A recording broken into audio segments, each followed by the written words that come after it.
Hi y'all, it's your native Flor-xan, and today is Etouffee day. I woke up this morning, got to thinking, I ain't had an Etouffee in a while. So let me show you how I make it. Alright, so start off with, I got 3 tablespoons of some baking up bacon grease and 3 tablespoons of flour. We're going to make us a roux. Alright, so our bacon grease is about melted down. We're going to add that flour in. Y'all have seen me make a roux before. Again, get it all incorporated. Keep an eye on it. But if you're constantly stirring, you're going to be there a while. So we're going to make us a little bit of a, I don't know, probably a chocolate, not so much a brick roux. It's etouffee. We try not to make it real dark like we're making a gumbo. So I'll be back with you when this is the right color. Alright, so my roux is the color I want. I don't like it real dark. To that I'm going to add, this is probably half, this was a whole onion that I cut up. So probably half that onion. I had 2 small bell peppers. I'm going to put probably 1 pepper in here. And I cut up a couple of stalks of celery. Put down in there. And if you don't know what this is called, Cajuns call that the Trinity. So we're going to cook these vegetables down and get them nice and soft. And then we'll start adding the rest of our ingredients. Alright, so our vegetables are just about where I want them. Now I'm going to add a cup of some chicken broth. These little containers are right at 8 ounces, which is a cup. Then we're going to add a little chupacabra Cajun seasoning. Measured by smell, I guess, because I don't really know how much I put in there. But I always like to add just a touch, some of that crab boil.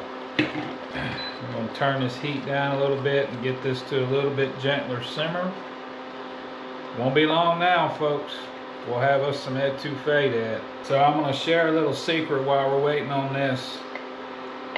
If you like your etouffee with a little bit of spice or a little bit warmer, add you a little more of that crab boil in there. It'll zip it up for you. Alright, so etouffee is thickened up. I got a pound of crawfish tails that I took, and I always like to rinse them just a little bit. But since they're pre-cooked, all we're going to do is really warm it up. Got this on a low heat. Just going to cover this up and let it set and get all happy in here for probably 5-10 minutes. Alright, so I just shut it off. Got us a nice color to it. And I know y'all were looking at it, man, it looked like a lot of crawfish. I'm going to tell you, it's not. When you eat etouffee, you want to know if it's crawfish or shrimp. You want to know that it's got crawfish in it. So the last thing I'm going to do, and you don't have to do this, since I didn't get any green onion, I'm just going to add just a little bit of parsley flake to it. I got some fresh from the bag basmati rice. Get us a spoon of this. Alright, there you go, little crawfish etouffee. Let's give this dude a taste. Alright, let's see how this worked out. Pretty good, pretty good. I ain't gonna say it's the best out there, but it'll eat. It's pretty doggone good. Enough for another bite. That's good right there. Again, simple thing to do, making the roux. If you don't want to make your roux, get you some jar roux.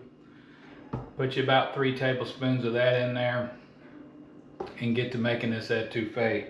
I'm telling you, and just that little bit of crab boil adds just enough little bit of kick. If you're like me and you like a little spice, if you don't add it. Flavor it however you want, as much as you want, and make it yours. So thanks for watching. I hope you get to try this and enjoy it. We'll see you on the next one.